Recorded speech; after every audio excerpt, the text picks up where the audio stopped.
নমস্কার, আবার চলে এলাম উচ্চ মাধ্যমিকের শেষ মুহূর্তের প্রস্তুতি নিয়ে। আজকে আমাদের আলোচনার বিষয় উচ্চ মাধ্যমিকের ভূগোল বা জিওগ্রাফি। আর আমার সাথে স্টুডিওতে রয়েছেন অভিজ্ঞ শিক্ষক ভূগোল বিষয়ের। স্যারের সঙ্গে আমরা অনেকে আগেই পরিচিত, মাধ্যমিকের প্রোগ্রামও স্যার করেছেন, তীর্থঙ্করবাবু। তীর্থঙ্করবাবু, আপনাকে স্বাগত আমাদের ইউটিউব চ্যানেল কম্পন দাসে। স্যার, ইতিমধ্যেই ছাত্রছাত্রীদের টেস্ট পরীক্ষা হয়ে গেছে, আর 2 মাসেরও কম সময় আমাদের হাতে রয়েছে। তা এই 2 মাসটা কিভাবে কাজে লাগাবে আমাদের স্নেহের ছাত্রছাত্রীরা, কি ধরনের প্রশ্নগুলোর উপরে তারা জোর দেবে, এমসিকিউ, এসএকিউ এবং বড় প্রশ্ন, সেই নিয়ে আমরা আলোচনা এগিয়ে নিয়ে যাব। প্রথমেই স্যারকে স্বাগত জানিয়ে আজকের অনুষ্ঠান শুরু করতে আহ্বান জানাচ্ছি। নমস্কার। তো আজকে যেটা আলোচনার বিষয় জিওগ্রাফি সাবজেক্ট উচ্চ মাধ্যমিকের। তো উচ্চ মাধ্যমিক পরীক্ষাটা যেটা যেসব ছাত্রছাত্রীরা দেবে তাদের কাছে কিন্তু খুবই গুরুত্বপূর্ণ, কারণ ইন ফিউচারে তারা কোন লাইনে যাবে বা কোন বিষয় নিয়ে তারা পড়াশোনা করবে, এটা একটা স্কোরিং পার্ট থাকছেই। কারণ এখানে যদি আমরা স্কোরিং ঠিকঠাক না করতে পারি তাহলে কিন্তু আমরা ঠিকঠাক পথে যেতে পারবো না। তো আরেকটা আমি বলি যে জিওগ্রাফি খুবই একটা স্কোরিং সাবজেক্ট, এখানে কিন্তু নাম্বারটা প্রচুর পাওয়া যায়, যেহেতু আমাদের এইচএসসি সেকশানে 30 নাম্বার প্র্যাকটিক্যালটা রয়েছে আর 70 নাম্বার থিওরি থাকছে। 30 নাম্বারের প্র্যাকটিক্যালটা অলরেডি সমস্ত ছাত্রছাত্রীরা দিয়ে করে ফেলেছে, অলরেডি নাম্বার পেয়ে গেছে। আর যে 70 নাম্বার যে থিওরি, এই 70 নাম্বার থিওরির জন্য এই 2 মাস তোমরা কোন বিষয়গুলোকে পড়বে বা জোর দেবে বেশি করে, সেটা নিয়ে কিন্তু আলোচনা করবো। আগে আমি বলি যে কি কি কোশ্চেন আসে কিভাবে, সেই প্রশ্ন নিয়ে একটু আলোচনা করছি। বেশ, এমসিকিউ, এসএকিউ এবং হচ্ছে ব্রড, এই 3টে পার্টে কোশ্চেন। এমসিকিউ কোশ্চেন এবং এসএকিউ কোশ্চেন মিলিয়ে আমার থাকছে 35 নাম্বার, আর 35 নাম্বার থাকছে 50%। হ্যাঁ, 50% ছোট প্রশ্ন, আর 50% থাকছে, অর্থাৎ 35 নাম্বার থাকছে আমাদের ব্রড কোশ্চেন।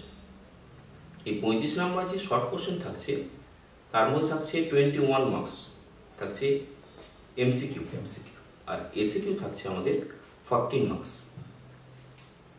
আর ব্রড কোশ্চেনের ক্ষেত্রে আমার থাকছে 5টা প্রশ্নের উত্তর করতে হবে, মানে 7 নাম্বার করে। কিন্তু একটা প্রশ্নের মান 7 করে থাকবে না, ওখানে পার্ট মার্কস থাকছে। যেমন 4 + 3 = 7, 5 + 2 = 7, 2, 2, 3, এইভাবে পার্ট মার্কস থাকবে। বেশ, এইভাবে আমাদের 5টা প্রশ্নের উত্তর করতে হবে। এই যে বড় প্রশ্ন যে 5টা, তার মধ্যে একটা প্রশ্নের কোনো অপশন থাকবে না, মানে সেটা কম্পালসারি সেটা করতেই হবে। এ, বি, সি, ডির কোনো অপশন থাকবে না এবং ইর অপশন থাকবে। আচ্ছা, এই অপশনাল কোশ্চেনের মধ্যে থেকে যে সমস্ত চ্যাপ্টার থেকে প্রশ্নগুলো বড় আসবে সেটা একটু বলে দিই, তারপরে সবগুলো আলোচনা করব। বিশেষ করে 2024-এর জন্য তোমাদেরকে করতে হবে ফার্স্ট অংশ থেকে, অর্থাৎ বহির্জাত প্রক্রিয়া এবং ক্ষয়চক্র, ভৌমজল, সামুদ্রিক প্রক্রিয়া, উপকূলীয় অংশ, প্রবাল প্রাচীর, এইখান থেকে একটা বড় প্রশ্ন আসবে।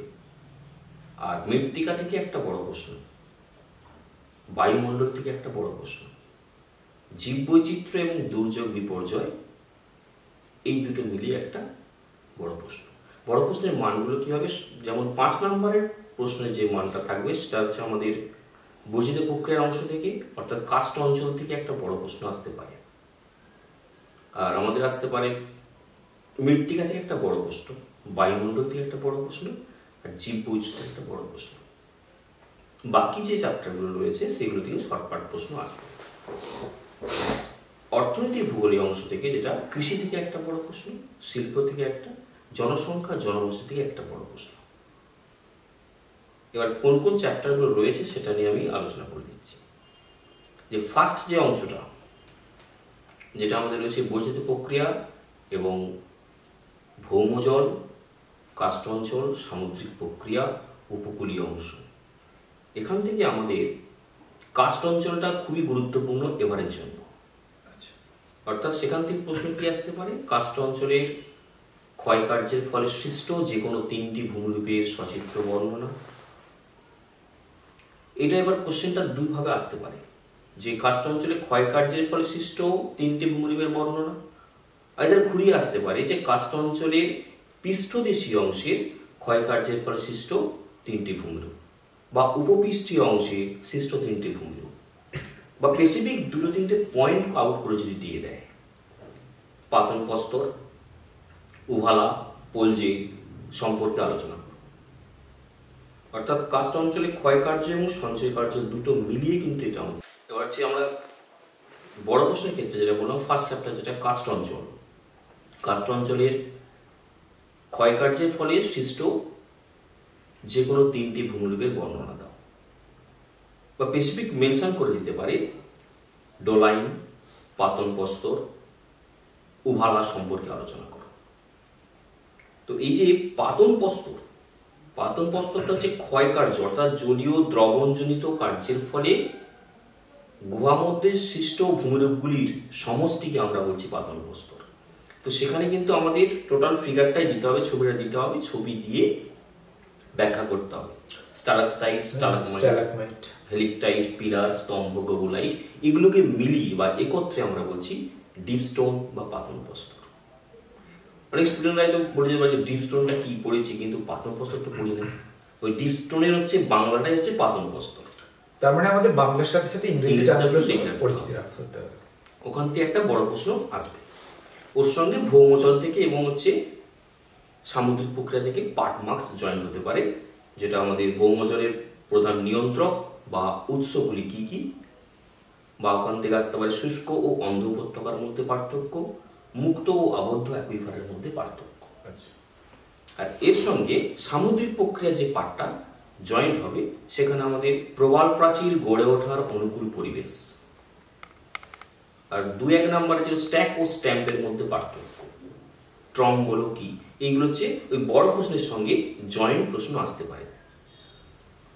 2 নম্বর 3 নম্বর এগুলো আসতে পারে। তবে এখানে 2 নম্বর ট্রম বলো যদি আমাদের এসএকিউ এর ক্ষেত্রে আসে, সেক্ষেত্রে আমরা 1 থেকে 1.5 লাইনে লিখব। কিন্তু যদি আমাদের বড় প্রশ্নের সঙ্গে 2 নম্বরের আসে, তখন আমাদের ট্রম বলো কাকে বলে, বৈশিষ্ট্য এবং ছবি, এটাই বলছি। তবে আমাদের 2 নম্বর দেবে ওখানে। আর 5 নম্বরের ক্ষেত্রেও যদি 5 নম্বরের ক্ষেত্রেও ছবি দিতে হবে, কারণ জিওগ্রাফি মানে আমাদের যে আর্ট সাবজেক্ট, এখানে আমাদের ছবি অবশ্যই দিতে হবে। প্রত্যেকটা বড় প্রশ্নের ক্ষেত্রে ছবি অবশ্যই দিতে হবে। এটা আমাদের ফার্স্ট অংশ থেকে যেমন গেল। এরপর যেটা আমি আসছি, মৃত্তিকা বা মাটি। মাটি থেকে আমাদের বড় প্রশ্নের জন্য এবারে ইম্পর্টেন্ট যেটা, একটি আদর্শ মৃত্তিকা পরিলেখের বর্ণনা চিত্রসহ, অর্থাৎ সেখানে আমরা পাচ্ছি ও, এ, বি, সি, ডি বা 8 স্তর। এই স্তরগুলোর চিত্রসহ বর্ণনা, এবং এখান থেকে আসতে পারে পেডোক্যাল এবং পেডালফার মৃত্তিকার পার্থক্য। এটা কিন্তু এবারের জন্য খুবই ইম্পর্টেন্ট। আর মৃত্তিকার উর্বরতার প্রধান নিয়ন্ত্রক। যদি আমরা এই স্পেসিফিক এই প্রশ্নগুলো করে থাকি, তাহলে কিন্তু মৃত্তিকা থেকে আমরা অটোমেটিক্যালি এই প্রশ্নগুলো পেয়ে যাব। এরপর আমরা আসছি বায়ুমণ্ডল। বায়ুমণ্ডলের ক্ষেত্রে এবারের জন্য খুবই গুরুত্বপূর্ণ প্রশ্ন, যেটা নাতিশীতোষ্ণ ঘূর্ণপাত বা আমরা মধ্যক্ষাংশীয় ঘূর্ণপাতের জীবনচক্র বর্ণনা চিত্রসহ। এটা কিন্তু এবারের জন্য খুবই খুবই ইম্পর্টেন্ট। নাতিশীতোষ্ণ বা মধ্যক্ষাংশীয় ঘূর্ণপাতের জীবনচক্রের সচিত্র বর্ণনা। যে 6টা স্টেজ থাকে, 6টা স্টেজেরই ছবি আমাদের দিতে হবে। এবার স্টুডেন্টরা যদি পারে প্রত্যেকটা স্টেজ ওয়াইজ ছবি দিতে পারে, পার্ট পার্ট। আইদার হচ্ছে এটা হতে পারে 6টা পয়েন্ট, তার মিডিল পোর্শনে যে 3টে পয়েন্ট ডিসকাস করেছি, তার মিডিল পোর্শনে আমরা 6টা ছবিকে একসঙ্গে দিয়ে দিলাম। Stage 1, stage 2, stage 3, stage 4, stage 5 end stage 6। এই আমরা 6টা ছবিকে আমরা একসঙ্গে দিতে পারি, দিয়ে আমরা এটা ডিসকাস করব। এর সঙ্গে আরেকটা প্রশ্ন যে বায়ুমণ্ডলের গুরুত্বপূর্ণ, যেটা মৌসুমী বায়ুর উপর জেট বায়ুর প্রভাব, আর মৌসুমী বায়ু ও ভূমধ্যসাগরীয় জলবায়ুর মধ্যে তুলনামূলক পার্থক্য। এই প্রশ্নগুলো কিন্তু আমরা বায়ুমণ্ডল থেকে টাচ করব। এরপর যেটা ওর সঙ্গে উদ্ভিদের সঙ্গে যে সম্পর্কের একটা পার্ট যুক্ত রয়েছে, এবং হচ্ছে ওজোন হোল এবং গ্রিন হাউস গ্যাস। এই ওজোন হোল এবং গ্রিন হাউস গ্যাস থেকে আমাদের এবারে সম্ভাবনা খুবই কম রয়েছে। তো এখান থেকে যেটা আমাদের স্বাভাবিক উদ্ভিদের সঙ্গে যেটা সম্পর্কিত, বিজ্ঞানী রনকিয়ার উষ্ণতার উপর ভিত্তি করে যে ভাগ করেছেন মেগাথার্মস, মেসো, মাইক্রো অ্যান্ড ভেকিস্টোথার্মস, এই উদ্ভিদের ভাগটা। অথবা আসতে পারে আমাদের জিরোফাইট বা জাঙ্গল উদ্ভিদের খরা সহিষ্ণু, খরা মোচনকারী, খরা প্রতিরোধী, অর্থাৎ যে জিরোফাইট উদ্ভিদের শ্রেণীবিন্যাস, এটা আমাদের জন্য খুব ইম্পর্টেন্ট। আর একটা প্রশ্ন যে স্বাভাবিক উদ্ভিদের ওপর জলবায়ুর প্রভাব, যদি আমরা এই পার্টটা করে নিই তাহলে কিন্তু আমরা বায়ুমণ্ডল থেকে এর মধ্যেই প্রশ্ন আসছে। এরপর যে পার্ট আমাদের রয়েছে জীব বৈচিত্র্য। জীব বৈচিত্র্য থেকে আমাদের এবারের জন্য ইম্পর্টেন্ট ইনসিটিউ এক্সিটিউ সংরক্ষণের মধ্যে পার্থক্য। জীব বৈচিত্র্য বিনাশের কারণ, জয়েন্ট প্রশ্ন আসতে পারে ওখান থেকে। হটস্পট বলতে আমরা কি বুঝি বা তপ্ত বিন্দু কি, এখান থেকে এই প্রশ্ন আসতে পারে। ক্রায় সংরক্ষণ কি, এই প্রশ্নগুলো জয়েন্ট প্রশ্ন আসতে পারে। এরপর যেটা আমাদের প্রাকৃতিক ভূগোলের লাস্ট যেটা অংশ, দুর্যোগ বিপর্যয়। দুর্যোগ বিপর্যয় থেকে কিন্তু আমাদের এবারের জন্য উদাহরণ সহযোগে দুর্যোগের শ্রেণীবিভাগ এবং বিপর্যয়ের পূর্ববর্তী ও পরবর্তী ব্যবস্থা সমূহ কি কি। আর জয়েন্ট প্রশ্ন আসতে পারে হরপাবান বলতে আমরা কি বুঝি, মেঘ ভাঙা বৃষ্টি কি, হিমানী সম্প্রপাত বলতে কি বোঝো, এই প্রশ্নগুলো জয়েন্ট হতে পারে। এটা গেল আমাদের প্রাকৃতিক ভূগোলীয় অংশ থেকে বড় প্রশ্ন এবং তার সঙ্গে জয়েন্ট প্রশ্নগুলো আসবে। এরপর আমরা আসছি অর্থনৈতিক ভূগোল। অর্থনৈতিক ভূগোলে যেটা রয়েছে আমাদের ইকোনমিক অ্যাক্টিভিটিস, অর্থাৎ যেটা অর্থনৈতিক কার্যাবলীর যে 5টা part, primary, secondary, tertiary, quaternary and quinary, অর্থাৎ প্রাথমিক স্তর, দ্বিতীয় স্তর, তৃতীয় স্তর, চতুর্থ স্তর ও পঞ্চম স্তর। এই প্রতিটা স্তর থেকে আমাদের শর্ট প্রশ্ন আসবেই আসবে, একটা প্রশ্ন আসেই, প্রতিবারই আসে, এবারেও আসবে। বিভিন্ন কলারের শ্রমিক নামে পরিচিত, যেমন প্রাথমিক স্তরের অর্থনৈতিক কার্যাবলীর অন্তর্গত শ্রমিকরা কোন কলারের শ্রমিক নামে পরিচিত? রেড কলার। দ্বিতীয় স্তর ব্লু, তৃতীয় স্তর গোলাপি, চতুর্থ স্তর সাদা, পঞ্চম স্তর হচ্ছে সোনালী। এই যে 5টা স্তরের অর্থনৈতিক কার্যাবলী, কলারের শ্রমিক থেকে একটা প্রশ্ন আসে অথবা উদাহরণ থেকে আসে। পশুপালন, মৎস্য চাষ, কৃষিকার্য প্রাথমিক স্তর। দ্বিতীয় স্তর হচ্ছে শিল্পের সঙ্গে যুক্ত যে কোনো শিল্প। তৃতীয় স্তর হচ্ছে পরিষেবা অর্থাৎ পরিবহন ও বাণিজ্য। চতুর্থ স্তর হচ্ছে আমাদের অর্থনৈতিক কাঠামোর মধ্যে যেটা হচ্ছে ইন্টারনেট পরিষেবার সঙ্গে যুক্ত। আর অতিনব্য স্তর যেটা আমাদের হচ্ছে গবেষণা ও পরামর্শদানটা রয়েছে, অর্থাৎ বিজ্ঞানী, গবেষক এগুলো রয়েছে। এটা হলো অর্থনৈতিক পরিকাঠামো। এখান থেকে আমাদের কিন্তু বড় প্রশ্ন আসবে না, এখান থেকে আমাদের শর্ট প্রশ্ন, ওই 2 নাম্বার বা 1 নাম্বারের প্রশ্নগুলো আসে এখান থেকে। হয়তো এখান থেকে আসলে হচ্ছে কোয়াটারনারি এবং কুইনারি অর্থনৈতিক কার্যাবলীর মধ্যে পার্থক্য 2 নম্বরের। এরপর আমরা আসছি কৃষিকার্য। কৃষিকার্যের মধ্যে এবারের জন্য খুবই ইম্পর্টেন্ট যেটা সবুজ বিপ্লবের প্রভাব, কৃষিতে আধুনিক যন্ত্রপাতির প্রয়োগিক সুবিধা। এর সঙ্গে একটা জয়েন্ট প্রশ্ন আসতে পারে যে চীনের ধান চাষের অনুকূল পরিবেশ আলোচনা করো। শ্রীলঙ্কা নারকেল চাষে উন্নত কেন? দক্ষিণ ভারতে কফি চাষের অনুকূল পরিবেশ আলোচনা করো। এগুলো আমাদের কৃষি থেকে এবারের জন্য ইম্পর্টেন্ট প্রশ্ন। এরপর যে পার্টটা আছে আমাদের শিল্প। শিল্প থেকে ইম্পর্টেন্ট পূর্ব ও মধ্য ভারতে লৌহ ইস্পাত শিল্প উন্নতির কারণ, পশ্চিম ভারতে কার্পাস বয়ন শিল্প উন্নতির কারণ, আর এর সঙ্গে মালয়েশিয়া রবার শিল্পে উন্নত কেন। এইটা আমাদের শিল্প থেকে আসতে পারে। জনসংখ্যা থেকে কি আসবে? জনসংখ্যা থেকে আসবে এবারে এবারের জন্য খুবই ইম্পর্টেন্ট প্রশ্ন যেটা ডেমোগ্রাফিক্যাল ট্রানজিশন থিওরি, অর্থাৎ জনসংখ্যার বিবর্তন তত্ত্বের যে পর্যায়, প্রথম পর্যায়, দ্বিতীয় পর্যায়, তৃতীয় পর্যায় এবং চতুর্থ পর্যায়। এবার প্রশ্ন এমন হতে পারে যে ডেমোগ্রাফিক্যাল ট্রানজিশন থিওরির পর্যায়গুলি কি কি, যে কোনো একটি পর্যায় সম্পর্কে আলোচনা করো, অথবা ঘুরে দিতে পারে প্রথম ও দ্বিতীয় পর্যায় সম্পর্কে আলোচনা করো। তাহলে আমাদের করতে হচ্ছে এখানে 4টে পর্যায় করে রাখতে হবে, তার মধ্যে একটা কি দুটো আসতে পারে। এরপর এখান থেকে আসতে পারে পার্থক্য হিসেবে আসতে পারে জনঘনত্ব ও মানুষজন অনুপাতের মধ্যে পার্থক্য। উন্নয়নশীল দেশগুলিতে জনসংখ্যা দ্রুত বৃদ্ধি পাচ্ছে কেন? উন্নত এবং উন্নয়নশীল দেশের জনসংখ্যা পিরামিডের মধ্যে পার্থক্য। জনসংখ্যা বৃদ্ধির ক্ষেত্রে পরিব্রাজনের প্রভাব। আর 2 নম্বরের এর সঙ্গে জয়েন্ট প্রশ্ন আসতে পারে, যেমন জনবিস্ফোরণ কি, জনসংখ্যার অভিক্ষেপ বলতে কি বোঝো, কাম্য জনসংখ্যা কি, এই প্রশ্নগুলো জনসংখ্যা থেকে। এরপরে যেটা আছে আমাদের জনবসতি। জনবসতি থেকে আমাদের প্রশ্ন এবারের জন্য কর্মধারার উপর ভিত্তি করে শহরের শ্রেণীবিভাগ। এখানে 10টা ভাগ আছে: প্রশাসনিক শহর, ধর্মীয় শহর, প্রতিরক্ষা শহর, শিল্প শহর। এই যে প্রশ্ন 10টা পার্ট, 10টা পার্টই কিন্তু দিতে হবে এবং উদাহরণটা মাস্ট। এর সঙ্গে আমাদের প্রশ্ন বিক্ষিপ্ত এবং গোষ্ঠীবদ্ধ জনবসতির মধ্যে পার্থক্য। যদি আমরা বসতি থেকে আমরা স্পেসিফিক এই 2-3টে প্রশ্ন করি, তাহলে কিন্তু আমরা পেয়ে যাবো যে কর্মধারার উপর ভিত্তি করে জনবসতির শ্রেণীবিভাগ আর বিক্ষিপ্ত গোষ্ঠীবদ্ধ জনবসতির মধ্যে পার্থক্য। বিক্ষিপ্ত জনবসতি কিভাবে বর্তমানে গোষ্ঠীবদ্ধ জনবসতিতে পরিণত হচ্ছে, এটা একটা প্রশ্ন 3 নম্বরের জয়েন্ট হতে পারে। এগুলো আমাদের এখান থেকে করতে হবে। একদম যেটা লাস্ট চ্যাপ্টার, যেটা আমাদের রয়েছে আঞ্চলিক অর্থনৈতিক উন্নয়ন, ওখান থেকে আমাদের এবারের জন্য কিন্তু একটাই মাত্র প্রশ্ন ইম্পর্টেন্ট, যেটা রয়েছে বেঙ্গালুরু লো ইস্পাত শিল্পে উন্নত কেন, এই তথ্যপ্রযুক্তি শিল্পে উন্নত কেন, আর একটা প্রশ্ন হলদিয়া শিল্পাঞ্চল গড়ে ওঠার অনুকূল পরিবেশ।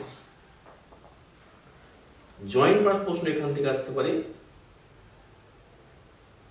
তথ্যপ্রযুক্তি শিল্প বলতে আমরা কি বুঝি, মানব উন্নয়নের সূচক বলতে আমরা কি বুঝি, নগরায়ন বলতে আমরা কি বুঝি এবং এর সমস্যা।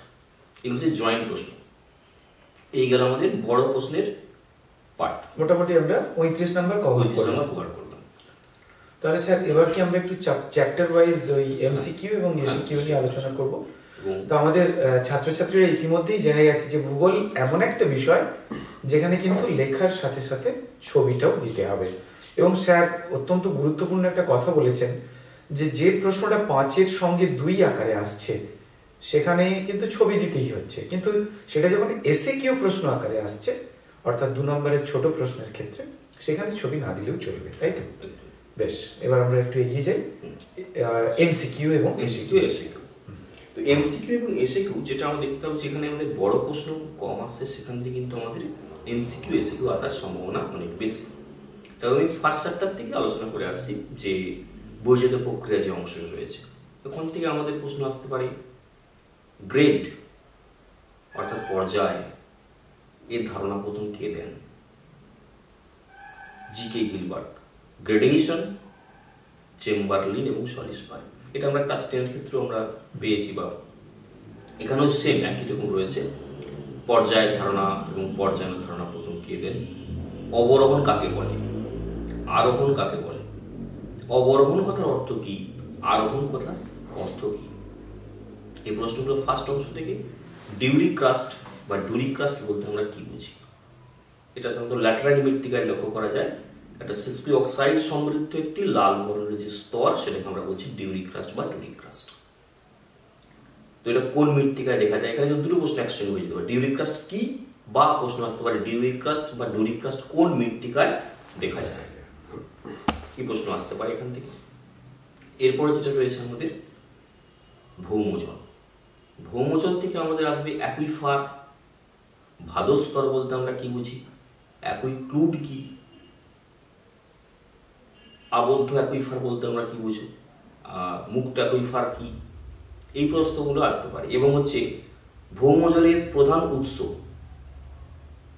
বৃষ্টির জল বা আবহিক জল আমরা বলতে পারি। এখান থেকে এই প্রশ্নগুলো শর্টকাট প্রশ্নগুলো আসে। এবং ভারতের একটি উষ্ণ প্রস্রবণের উদাহরণ দাও। বক্রেশ্বর আমরা নাম শুনেছি। ভারতের একটি শীতল প্রস্রবণের উদাহরণ দাও। সহস্রধারা প্রস্রবণ। এখান থেকে আমাদের এই প্রশ্ন শর্টকাট প্রশ্নগুলো আসার সম্ভাবনা রয়েছে, এসএকিউ বা এমসিকিউ এর মধ্যে আসতে পারে। এরপর যেটা রয়েছে আমাদের সামুদ্রিক প্রক্রিয়া। সামুদ্রিক প্রক্রিয়া থেকে শর্টকাট প্রশ্ন আসবে, যেমন তটভূমি কি, বার্ন বলতে আমরা কি বুঝি, স্ট্যাক ও স্ট্যাম কি। এই স্ট্যাক ও স্ট্যাম সমুদ্র জলের ক্ষয়কার্যের ফলে সৃষ্ট ভূমিরূপ। স্ট্যাক এবং স্ট্যাম, যেটা আমরা এখানে স্ট্যাক এবং স্ট্যামের মধ্যেই কিন্তু আমরা পেয়ে যাচ্ছি। স্ট্যাম মানে হচ্ছে ক্ষুদ্র হয়, ছোট, আর স্ট্যাকটা হচ্ছে বড়।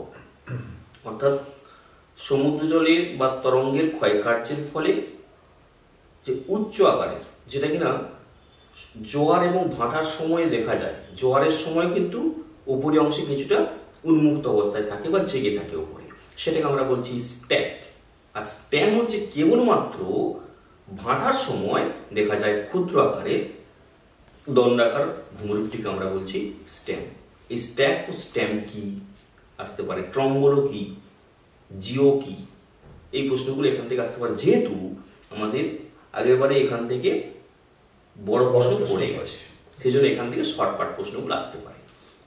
প্রবাল প্রাচীর থেকে বড় প্রশ্নের সম্ভাবনা রয়েছে, যে প্রবাল প্রাচীর গড়ে ওঠার অনুকূল পরিবেশ আলোচনা করো। তাহলে আমাদের উপকূল থেকে ছোট প্রশ্ন আসতে পারে। যৌগিক উপকূল বলতে কি বোঝো, ভারতের একটি যৌগিক উপকূল উদাহরণ দাও। কর্ণাটক উপকূল। রিয়া উপকূল বলতে কি বোঝো, ফ্রিয়ড উপকূল বলতে কি বোঝো।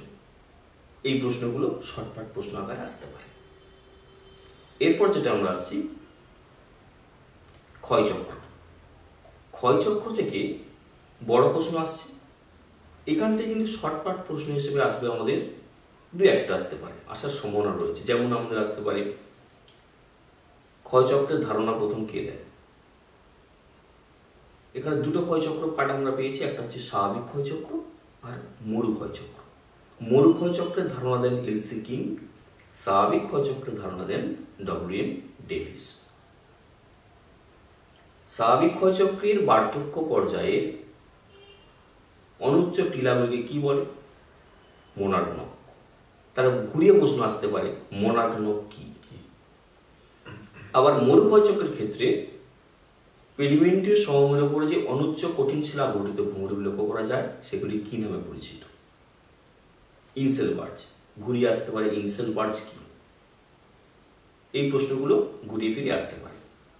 এরপরে যেটা আসতে পারে আমাদের এখান থেকে পুনর্যৌবন লাভ, নিকবিন্দু বলতে কি বোঝো, নদী মঞ্চ বলতে কি বোঝো। এই প্রশ্নগুলো এখান থেকে শর্টকাট আকারে আসতে পারে। জল নিগম প্রণালী যে একটা পার্ট ক্ষয়চক্রের পরেই যেটা রয়েছে আমাদের, ওখান থেকে আমাদের এবারে বড় প্রশ্ন আসবে না, শুধুমাত্র 2 নম্বরের একটা জয়েন্ট হতে পারে যে জল নিগম প্রণালীর প্রধান নিয়ন্ত্রকগুলি আলোচনা করো। কিন্তু এখান থেকে শর্টকাট প্রশ্ন আসার সম্ভাবনা রয়েছে। পূর্ববর্তী নদী বলতে কি বোঝো, পরবর্তী নদী বলতে কি বোঝো, পিনেট বা চুনট নদী নকশা বলতে কি বোঝো, হেরিংবোন নদী নকশা বলতে কি বোঝো। এই প্রশ্নগুলো আমাদের এখান থেকে আসার সম্ভাবনা রয়েছে। গম্বুজাকৃতি ভূগঠনযুক্ত অঞ্চলে কিরূপ নদী নকশা গড়ে ওঠে, সমান্তরাল নদী নকশার জন্য কিরূপ ভূমিরূপের প্রয়োজন হয়, সমসত্ব শিলাগঠনযুক্ত অঞ্চলে কিরূপ নদী নকশা গড়ে ওঠে। এই সমস্ত প্রশ্নগুলো এখান থেকে আমাদের আসার সম্ভাবনা রয়েছে। এরপর যেটা রয়েছে আমাদের জীববৈচিত্র্য। জীববৈচিত্র্য থেকে বড় প্রশ্ন বলতে 3 নম্বর এবং 2 নম্বরের আসবে। এখান থেকে আলফা বৈচিত্র্য দ্বারা কি জানা যায়, বিটা বৈচিত্র্য দ্বারা কি জানা যায়, ক্রায়ো সংরক্ষণ বলতে আমরা কি বুঝি, ভারতের একটি হটস্পটের উদাহরণ দাও। বর্তমানে পৃথিবীতে হটস্পটের সংখ্যা কয়টি রয়েছে। এই প্রশ্নগুলো আমাদের এসিকিউ বা এমসিকিউ এর মধ্যে আসতে পারে। জীববৈচিত্র্যের ধারণাটি প্রথম কে দেন, এগুলো আমাদের শর্টকাট প্রশ্ন। এরপর বায়ুমণ্ডল এবং হচ্ছে মৃত্তিকা। বায়ুমণ্ডল থেকে শর্টকাট প্রশ্ন, ক্রান্তীয় ঘূর্ণবাতের ধারণা প্রথম কে দেন, নাতিশীতোষ্ণ ঘূর্ণবাত ধারণা প্রথম কে দেন, নাতিশীতোষ্ণ ঘূর্ণবাত কোন অক্ষাংশে অবস্থান লক্ষ্য করা যায়? ঘূর্ণবাতের চক্ষু কি? ফুজিয়ারা ফল বলতে আমরা কি বুঝি? ফ্রন্ট বা সীমান্ত কোন ঘূর্ণবাতে লক্ষ্য করা যায়? ক্যারিবিয়ান সাগরে সৃষ্ট ঘূর্ণবাতের একটি নাম করো। উইলি উইলি নামক ঘূর্ণবাতটি কোন উপকূলে লক্ষ্য করা যায়? এই সমস্ত প্রশ্নগুলো কিন্তু এখান থেকে আমাদের ইম্পর্টেন্ট রয়েছে। আর মৃত্তিকা থেকে যেটা সোলাম বলতে আমরা কি বুঝি? যদি আমাদের এই যে সোলাম মৃত্তিকার পরিলেখের এ ও বি স্তরকে একত্রে আমরা সোলাম বলছি। এটা হচ্ছে আমাদের 1 নম্বরের পাঠে এসএকিউর ক্ষেত্রে আমরা লিখতে পারলাম। যদি আমাদের 2 নম্বরের সঙ্গে মানে বড় প্রশ্নের সঙ্গে যদি জয়েন করে দেয় সোলাম বলতে কি বোঝো, তাহলে সোলাম শব্দের অর্থ হচ্ছে ভূমি বা মেঝে। আদর্শ মৃত্তিকা পরিলেখের এ ও বি স্তর দুটিকে একত্রে আমরা সোলাম বলছি। বৈশিষ্ট্য: এটি উপরিস্তরে মৃত্তিকা পরিলেখের উপরিস্তরে অবস্থান করে। 2 নম্বর, এটি মৃত্তিকার উপরিস্তরে ভঙ্গুর পদার্থ দ্বারা গঠিত হয়। তবে কিন্তু আমরা 2 নম্বরের মতো লিখতে পারলাম। আর যদি 1 নম্বর এসএকিউর ক্ষেত্রে পড়ে, মৃত্তিকা পরিলেখের এ ও বি স্তরকে একত্রে সোলাম বলে, যার অর্থ ভূমি বা মেঝে। ব্যাস, আর কিছু দরকার নেই, এটা করলে আমাদের হয়ে যাচ্ছে। রেগোলিট কি? ক্যাটেনা। ক্যাটেনা বলতে আমরা কি বুঝি? ক্যাটেনার ধারণা প্রথম কে দেন? যে মিললে। এই সমস্ত প্রশ্নগুলো আসতে পারে। মৃত্তিকা বিজ্ঞানের জনক কাকে বলা হয়? ডকুচেভিকে বলা হয়। তো এই যে প্রশ্নগুলো রয়েছে আমাদের মানে বড় প্রশ্নের সঙ্গে আমরা যদি ডিটেলসে আমরা টেক্সট বইটাকে ফলো করি, তাহলে কিন্তু আমরা এই প্রশ্নগুলোর উত্তর অটোমেটিক দিতে পারবো। একদমই, মানে সব বিষয়ের ক্ষেত্রেই এটা প্রযোজ্য। আমাদের এমসিকিউ এবং এসিকিউটা ভালোভাবে করতে গেলে প্রত্যেকটা বিষয়কেই খুঁটিনাটি পড়তে হবে, প্রত্যেকটা চ্যাপ্টারকেই আমাদের পড়তে হবে। তা মোটামুটি স্যার আমাদের সামগ্রিক একটা ধারণা দিলেন। 70 নম্বরের মধ্যে 35 নম্বরের বড় প্রশ্ন আর 35 নম্বরের ছোট প্রশ্ন, তা যেখানে 21 এবং 21টি এসিকিউ এবং 21টি এমসিকিউ এবং 14টি এসিকিউ রয়েছে। তা স্যার, ভূগোল এমন একটা বিষয় যেখানে মাধ্যমিক এবং উচ্চ মাধ্যমিকে 100% মার্কস স্কোর করছে আমাদের ছেলেমেয়েরা। যারা এই 70-এর মধ্যে 70 পেতে চায়, তাদের ক্ষেত্রে কি কি মানে পরীক্ষার হলে তারা কি কি সাবধানতা অবলম্বন করবে বা খাতাটা কিভাবে তারা রিপ্রেজেন্ট করবে, এটা যদি একটু বলে দেন। তো প্রথমেই বলবো যে খাতাটা আমাদের এটা একটা আর্ট সাবজেক্ট, মানে আর্ট মানে আমরা বুঝতেই পারছি যতটা আমরা সুন্দরভাবে রিপ্রেজেন্ট করতে পারবো তার উপর ডিপেন্ড করবে কিন্তু আমাদের মার্কসটা। প্রথমেই আমাদের যে খাতাটা পাবো আমরা, সেই খাতার একদম নাম, রেজিস্ট্রেশন নাম্বার ওগুলো সুন্দর করে লিখতে হবে। লিখে নেওয়ার পর নেক্সট পেজ থেকে আমাদের মার্জিন পেজ বার থাকে। মার্জিন দিতে হবে কোন দিক থেকে? আমরা মিনিমাম অন্তত বাড়ি আমরা দুদিকে আমরা মার্জিনটা দেবো। আর যদি সম্ভব হয় 3 দিকে দেবো, না যদি টাইম না থাকে তাহলে আমরা কি করবো, জাস্ট একদিকে আমরা ভাঁজ করে দেবো। এরপর দাগ নাম্বারটা কিন্তু প্রত্যেকটার ক্ষেত্রে একদম টু দ্য পয়েন্ট দেওয়া উচিত। দাগ নাম্বার যদি ভুল হয় তাহলে কিন্তু আমরা নাম্বার সেখানে ঠিকঠাক পাবো না। দাগ নাম্বার ঠিকঠাক দিয়ে আমাদেরকে উত্তর রেডি করতে হবে। আর একটা বিষয়, যে প্রশ্ন আমরা যখন হাতে পেয়ে যাব তখন আমাদের দেখতে হবে যে কোন কোন প্রশ্নগুলো আমরা পারবো, সেটাকে আমাদের আগে মার্কিং করে নিতে হবে। মার্কিং করে নেওয়ার পর একটার পর একটা আমরা উত্তর রেডি করব। সেক্ষেত্রে আর একটা দেখতে হবে শর্ট প্রশ্নের ক্ষেত্রে কিন্তু বিশেষ করে এখন দেখতে পাচ্ছি যেটা ছেলেমেয়েরা কিন্তু ভুল করছে, বানান ভুল করছে অনেক। শর্ট প্রশ্নের ক্ষেত্রে কিন্তু কোনো বানান ভুল করা যাবে না। যদি আমরা সেখানে বানান ভুল করি তাহলে কিন্তু সেখানে নাম্বারটা কেটে যাবে। তো সেই জন্য আমাদেরকে বানানটা দেখতে হবে ঠিকঠাক করছে কিনা শর্ট প্রশ্নের ক্ষেত্রে। কারণ শর্ট প্রশ্নে 1 নম্বরে যদি বানান ভুল যায় তাহলে কিন্তু সেখানে নাম্বার 1 নম্বর ফুল মাইনাস চলে গেল। তো সেই শর্ট প্রশ্নের ক্ষেত্রে বানানটাও ঠিক রাখতে হচ্ছে। এবং বড় প্রশ্নের জন্য অবশ্যই আমি বলবো যে বড় প্রশ্নে থাকে 3 নাম্বার হলে কতটা লিখতে হবে, 5 নাম্বার হলে কতটা লিখতে হবে, 2 নাম্বার হলে কতটা লিখতে হবে। যদি আমার যেহেতু পাট প্রশ্ন থাকছে, যদি আমাদের একটা বড় প্রশ্ন 5 নাম্বারের থাকে, ওই 5 নাম্বারের প্রশ্নের মধ্যে অবশ্যই ছবি আমাদের দিতে হবে, যদি ছবি থাকে।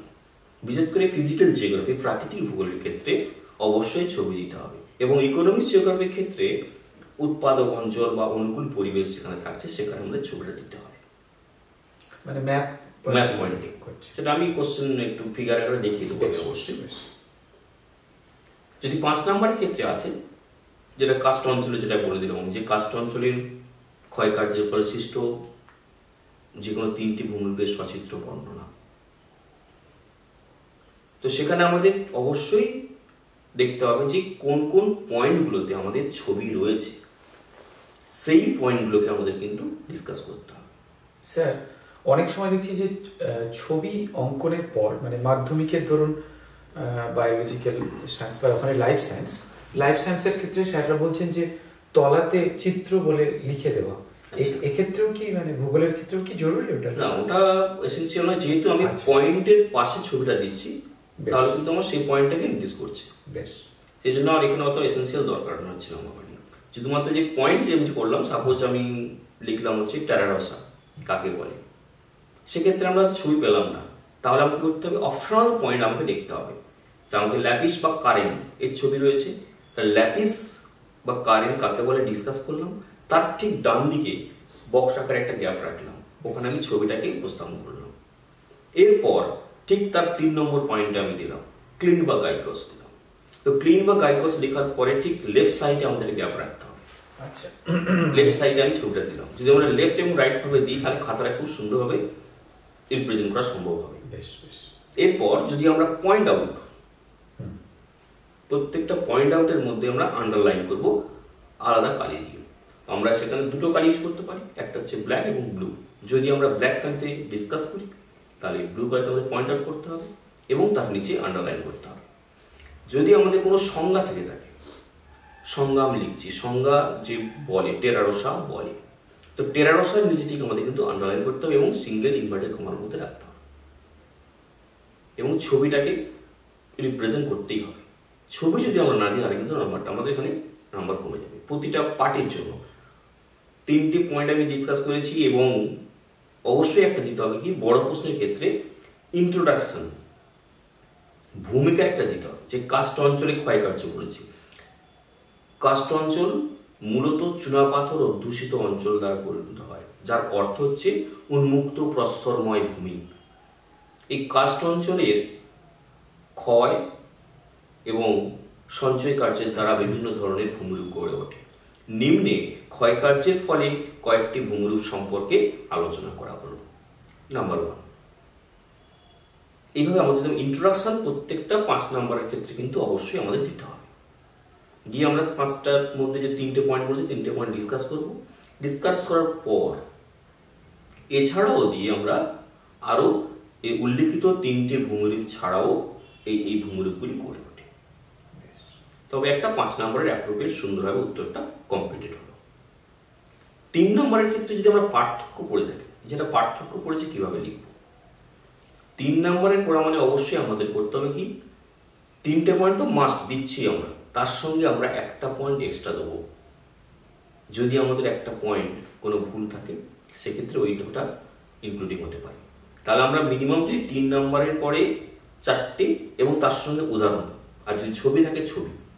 আর স্যার পার্থক্যর ক্ষেত্রে বোধহয় বাম দিকে বিষয়, হ্যাঁ, তারপর বাম দিকে বিষয় দিতে পারি, বা কোনো কোনো স্টুডেন্ট করতে পারে যে আমরা মিডিল পোর্শন, মধ্যবর্তী অংশে আমরা বিষয় দেবো। হ্যাঁ, এটা করতে পারো, কিন্তু বিষয় মাস্ট। এখন বিষয়টা অবশ্যই দিতে হবে, বিষয় না দিলে কিন্তু ওখানে 3 নম্বরের ক্ষেত্রে 1 নম্বর অটোমেটিক ওখান থেকেই কেটে যাবে। বেশ। আচ্ছা স্যার, ওই এমসিকিউ এবং এসিকিউ এর ক্ষেত্রে কি এক্সট্রা করে কোনো প্রশ্ন দেওয়া থাকে? এক্সট্রা আমাদের ক্ষেত্রে কিন্তু এক্সট্রা কোনো থাকে না। বেশ, তাহলে তো 21টাই করতে হবে। আচ্ছা, আর 14 নাম্বার যেটা এসএকিউ এর মধ্যে 14টাই থাকবে, কিন্তু ওখানে অপশন থাকবে। আচ্ছা, অথবা থাকছে। এক্ষেত্রে কি মানে যারা একটু ভালো নাম্বার স্কোর করতে চায়, তারা কি 2-1টা, মানে আমি বলছি 14টার জায়গায় 16টা প্রশ্ন পড়লে কি তাদেরকে 16টা প্রশ্ন করতে পারে, কিন্তু ব্যাপারটা হচ্ছে দেখা যায় এখানে যা হচ্ছে হাই স্কোরিং করছে, সেক্ষেত্রে কিন্তু এই নাম্বারটা কাউন্টিং করা যাবে না। তাহলে আমাদের অতিরিক্ত কোনো প্রশ্ন না লেখাই ভালো। আমরা যেটা জানবো সেটাই সুচারুভাবে সুন্দরভাবে উপস্থাপন করবো। স্যার, কথা বলতে গিয়ে একটা জিনিস মনে পড়লো, আপনার অর্থনৈতিক ভূগোল যে চ্যাপ্টার, সেই জায়গা থেকে আমরা ছোট প্রশ্ন আলোচনা না করে একটু স্কিপ করে এগিয়ে গিয়েছি, ওটা যদি একটু স্যার বলে দেন। অর্থনৈতিক বলতে যেটা ইকোনমিক্স জিওগ্রাফি, যেটা ওর অংশ থেকে আমাদের যে কলার্স, যে শ্রমিক, ওটা আলোচনা করেছি অলরেডি, এবং কৃষি, শিল্প, জনসংখ্যা, জনবসতি এবং আঞ্চলিক অর্থনৈতিক উন্নয়ন, এখান থেকে যে শর্টপাট প্রশ্নগুলো, যে কৃষি থেকে আমরা শর্টপাট প্রশ্নের মধ্যে আসতে পারে, যেমন সবুজ বিপ্লবের ধারণা প্রথম কে দেন, নীল বিপ্লবের ধারণা প্রথম কে দেন, শ্বেত বিপ্লবের ধারণা প্রথম কে দেন, শস্য প্রগাঢ়তা বলতে আমরা কি বুঝি, শস্য সমন্বয় বলতে আমরা কি বুঝি, এবং স্থানান্তর কৃষি, এটা কিন্তু আমাদের সিলেবাসের মধ্যে ইনপুট রয়েছিল, কিন্তু এখন আর বর্তমানে সেটা নেই, কিন্তু তা সত্ত্বেও এখান থেকে শর্টকাট প্রশ্নগুলো আসে, যে স্থানান্তর কৃষি বিভিন্ন দেশে বিভিন্ন নামে পরিচিত, হুমা, লাদাং, ঝুম, মিল্পা, এই সমস্ত নামগুলো রয়েছে, মালয়েশিয়ার লাদাং, ব্রাজিলের রোকা, এই সমস্ত নামগুলো এখান থেকে আসতে পারে। আর যে আদিম কৃষি হিসাবে কোন কৃষি প্রচলিত, স্থানান্তর কৃষি। কোন কৃষিতে মাথাপিছু উৎপাদন বেশি, কোন কৃষিতে মাথাপিছু উৎপাদন কম, বাণিজ্যিক কৃষিতে মাথাপিছু উৎপাদন বেশি, নিবিড় বা প্রগাঢ় কৃষিতে মাথাপিছু উৎপাদন কম। কৃষি থেকে এইরকম প্রশ্ন, এবং উৎপাদক অঞ্চল থেকে কিছু আসে। ভারতের সয়াবিন উৎপাদনের প্রথম স্থানাধিকারী রাজ্যের নাম, মিলেট উৎপাদনে প্রথম স্থানাধিকারী রাজ্যের নাম, বা ভারতের একটি গম উৎপাদক অঞ্চলের নাম করো, ভারতের একটি চা উৎপাদক অঞ্চলের নাম করো। এগুলো হচ্ছে উৎপাদক অঞ্চল থেকে আসতে পারে। এবং আমাদের এখান থেকে আর যে প্রশ্ন, যে শ্বেত বিপ্লব কোথায় প্রথম সূচনা হয়, গুজরাটে। সবুজ বিপ্লব কোথায় প্রথম সূচনা হয়, পাঞ্জাব ও হরিয়ানায়। এই প্রশ্নগুলো পাট প্রশ্ন হিসেবে আসার সম্ভাবনা রয়েছে, শর্টপাট প্রশ্ন হিসেবে, এসএকিউ এবং এমসিকিউ এর ক্ষেত্রে। শিল্প থেকে কি আসতে পারে? শিল্প থেকে আমাদের অনুসারী শিল্প বলতে কি বোঝো, বিশুদ্ধ কাঁচামালের পণ্য সূচক কত,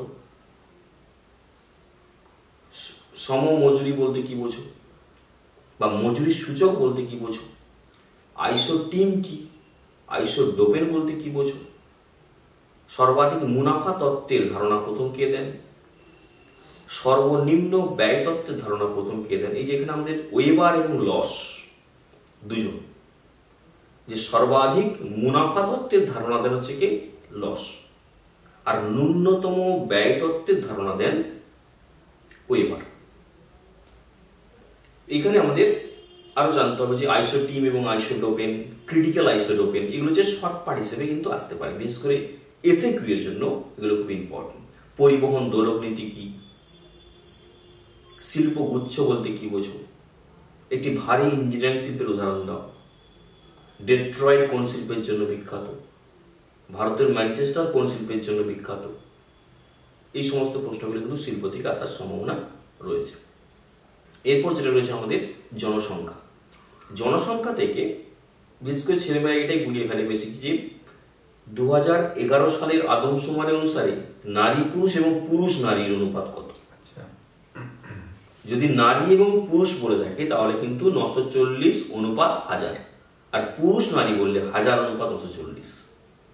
শিক্ষার হার কত, জনঘনত্ব কত, 2011 সাল আদমশুমারি অনুসারে কোন রাজ্যে জনঘনত্ব সর্বাধিক, জনসংখ্যা সর্বাধিক, জনঘনত্ব সর্বনিম্ন, জনসংখ্যা সর্বনিম্ন। ভারতের কোন রাজ্যে নারী পুরুষের অনুপাত সর্বাধিক, কেরল। তো এই যে প্রশ্নগুলো আমাদের রয়েছে, এই প্রশ্নগুলো আমাদের করতে হবে। এর সঙ্গে জনসংখ্যা শূন্য বৃদ্ধি, জনবিস্ফোরণ, যেগুলো আমরা 2 নম্বরের জন্য করেছিলাম, সেগুলো কিন্তু এখানে এসএকিউ হিসেবে আকারে আসতে পারে। এরপর যেটা আমাদের রয়েছে জনবসতি। জনবসতি থেকে আমাদের নেক্রোপলিস বলতে আমরা কি বুঝি, নেক্রোপলিস শব্দের অর্থ কি, ভূতের বা মৃতের শহর। মহানগরের জনসংখ্যা কত হয়, 10 লক্ষ। মেগাসিটির জনসংখ্যা কত? 50 লক্ষ। কনার্ভেশনের ধারণা প্রথম কে দেন? গ্রেডেস। তো এই সমস্ত যে প্রশ্নগুলো রয়েছে এগুলো আমাদের করতে হবে। শুষ্ক বিন্দু বসতি বলতে কি বোঝো? আর্দ্রবিন্দু বসতি বলতে কি বোঝো? সবুজ গ্রাম কি? হ্যামলেট বলতে কি বোঝো? ফ্রেঞ্চ এরিয়া কি? এই সমস্ত প্রশ্নগুলো আমাদের জনসংখ্যা থেকে করতে হবে। এরপর যেটা লাস্ট অংশ যেটা আমাদের রয়েছে আঞ্চলিক অর্থনৈতিক উন্নয়ন, ওখান থেকে শর্টকাটই প্রশ্ন আসে বেশি, যে ইলেকট্রনিক শিল্পের জনক কাকে বলা হয়? রামকৃষ্ণ বালিকাকে বলা হয়। মানব উন্নয়নের সূচকের ধারণা প্রথম কে দেন? মেহবুব-উল হক, পাকিস্তানি বিজ্ঞানী। তো এই যে প্রশ্নগুলো এখান থেকে আসার সম্ভাবনা রয়েছে। এবং ছত্তিশগড়ের একটি লৌহ ইস্পাত শিল্প কেন্দ্রের নাম, ছত্তিশগড় একটি কয়লা খনির নাম, এগুলো আমরা শর্টকাট আকারে পাবো।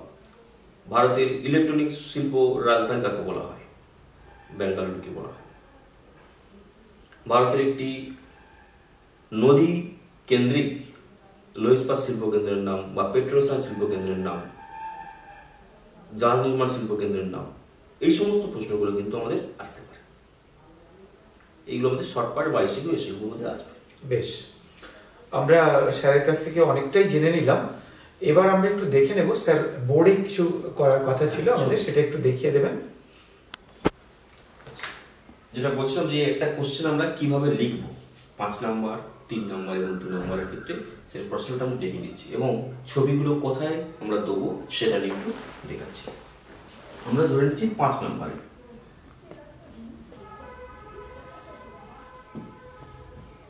একটা যদি 5 নাম্বারের প্রশ্ন লিখতে হয় সেক্ষেত্রে আমরা কিভাবে লিখব? প্রথমে আমাদের কিন্তু ভূমিকা দিতেই হবে। অবশ্যই আমাদের ভূমিকা একটা দিতে হবে। ভূমিকা দেওয়ার পর তারপরে আমরা পয়েন্ট আউটে আসবো। পয়েন্ট আউট করলাম, 1 নাম্বার দিলাম। 1 নাম্বার ডিসকাস করছি। ডিসকাস করার পর আমরা ছবির জন্য একটা গ্যাপ রাখবো। ছবিটা আমরা এখানে দিয়ে দেবো এবং বৈশিষ্ট্য,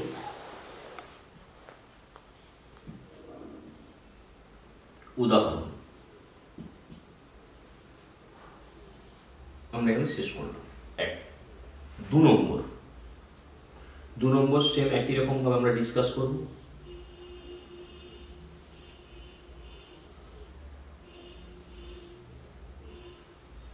ছবিটা আমরা জাস্ট বাম দিকে দেবো। আমরা ছবিটা বাম দিকে, তাহলে আমরা ফার্স্ট পয়েন্টের ক্ষেত্রে আমরা ডান দিকে ছবি দিলাম, সেকেন্ড পয়েন্টের ক্ষেত্রে আমরা বাম দিকে ছবি দিলাম। বৈশিষ্ট্য এবং উদাহরণ ঠিক সেম একই রকম আমরা 3 নম্বর পয়েন্টটা করবো, ঠিক বাম দিকে ছবিটা দেবো। দেওয়ার পর যদি সেক্ষেত্রে দেখা যায় 3টে ভূমিরূপ বলেছিলাম, 3টে ভূমিরূপ ডিসকাস করলাম। ডিসকাস করার পর এছাড়াও দিয়ে আমরা আরো 2-3টি ভূমিরূপের নাম আমরা লিখে দেবো। তখন এটা আমাদের অ্যাপ্রোপ্রিয়েট 5 নাম্বারের জন্য কমপ্লিটেড হবে। এবার এটা আমাদের ফিজিক্যাল জিওগ্রাফির ক্ষেত্রে এটা সম্ভব। যদি আমাদের ইকোনমিক্স জিওগ্রাফির ক্ষেত্রে সম্ভব, সেক্ষেত্রে কি করবো আমরা? যদি কোনো একটা উৎপাদক অঞ্চলের অনুকূল পরিবেশ চেয়েছে, যে পূর্ব ও মধ্য ভারতের লৌহ ইস্পাত শিল্প কেন্দ্রীভবনের বা গড়ে ওঠার অনুকূল পরিবেশ আলোচনা করো, সেক্ষেত্রে আমরা পয়েন্টগুলো 6টা পয়েন্ট আমরা দিলাম। দেওয়ার পরে আমরা ইন্ট্রোডাকশন দিলাম, দেওয়ার পরে আমরা 6টা পয়েন্ট দিলাম। এখানেও আমরা একটা ছবি দিতে পারি, তো পূর্ব ও মধ্য ভারতের কোন পোর্শনটাতে আমাদের উন্নতির অনুকূল পরিবেশ চেয়েছে আমরা সেটা দেবো। সেক্ষেত্রে আমরা পূর্ব ভারতবর্ষের ম্যাপটা না এঁকে পূর্ব ও মধ্য ভারতের ম্যাপটাকে আমরা একটা বক্সের মাধ্যমে দেখাবো।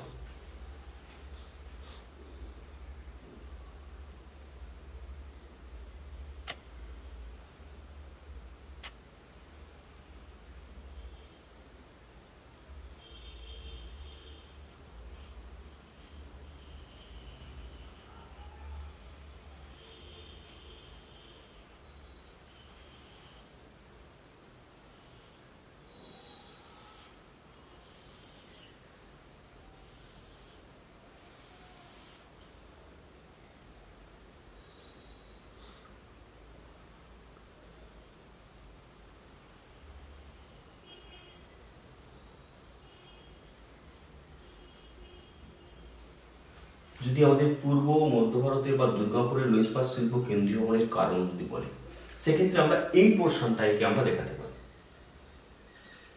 তবে আমাদের এটা 5 নম্বরের জন্য আসবে। এবার যদি আমাদের 3 নম্বরের প্রশ্ন, জয়েন্ট পার্ট প্রশ্ন হয় পার্থক্যের ক্ষেত্রে কিন্তু অবশ্যই আমাদের একটা জিনিস দিতে হবে, যেটা বিষয়, যেটাকে আমরা বিষয় বলছি, বিষয় অবশ্যই দিতে হবে, না হলে কিন্তু ওখান থেকে আমাদের 1 নাম্বার মাইনাস হতে পারে।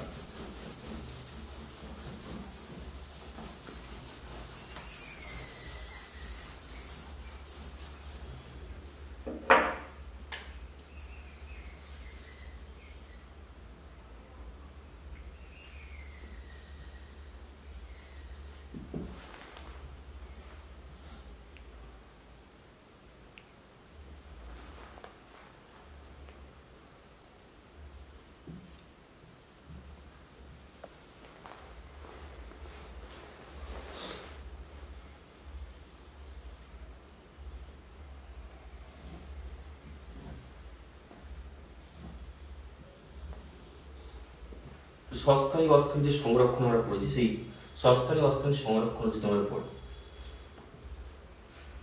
তো বিষয় 1, 2, 3, বা যদি কোনো ছাত্রছাত্রী পড়ে যে মাঝখানে, অর্থাৎ এই বরাবর যদি আমরা দিই যে সস্থায়ীটা দিয়ে করলাম, বিষয়টাকে মাঝখানে দিলাম, তাও হতে পারে। তো বেশ করে ধার দেওয়াটাই ভালো। তো 1 নম্বরটি কাকে বলে সংজ্ঞা, 2 নম্বর দিয়ে সংরক্ষণের স্থান, 3 নম্বর দিয়ে আমরা এক্ষেত্রে সংরক্ষণের প্রকৃতি, 4 নম্বর দিয়ে আমরা দেবো উদাহরণ। তাহলে এই যে 4টে পয়েন্ট দিলাম 3 নম্বরের জন্য, তাহলে 3 নম্বরের জন্য 4টে পয়েন্ট। যদি আমাদের 2 নম্বর পড়ে তখন আমাদের 3টে পয়েন্ট দিতে হবে। 3 নম্বরের জন্য হলে আমাদের 2টো পয়েন্ট, এই 2 নম্বরের জন্য হলে 3টে পয়েন্ট দিতে হবে, আর এইটা যদি আমাদের 3 নম্বরের হয় সেক্ষেত্রে 4টে পয়েন্ট আমাদের দিতে হচ্ছে। তাহলে 3 নম্বরের জন্য 4টে, 2 নম্বরের জন্য 3টে পয়েন্ট আমাদের ডিসকাস করতে হবে। পার্থক্যের ক্ষেত্রে কিন্তু অবশ্যই আমাদের বিষয়টাকে লক্ষ্য রাখতে হবে, বিষয় অবশ্যই আমরা দেবো। এরপর যে আমাদের 2 নম্বরের প্রশ্ন,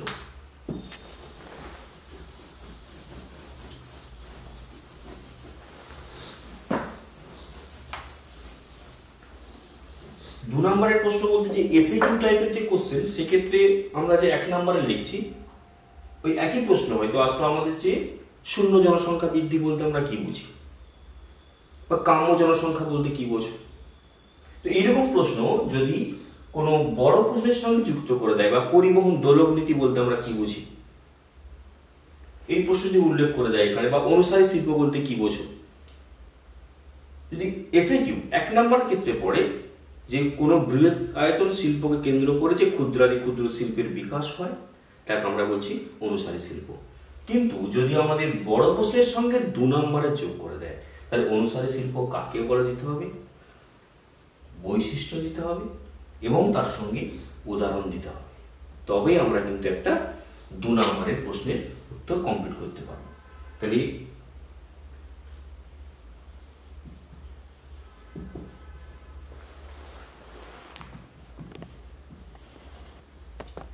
কাকে বলে দেবো,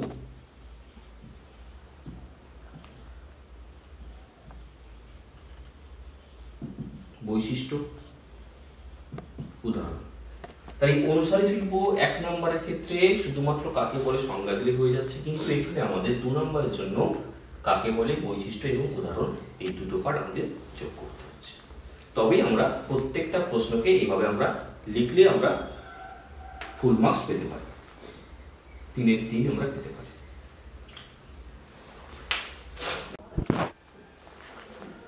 উচ্চ মাধ্যমিকের ভূগোল বিষয়ে এতক্ষণ আমরা দীর্ঘ আলোচনায় ছিলাম।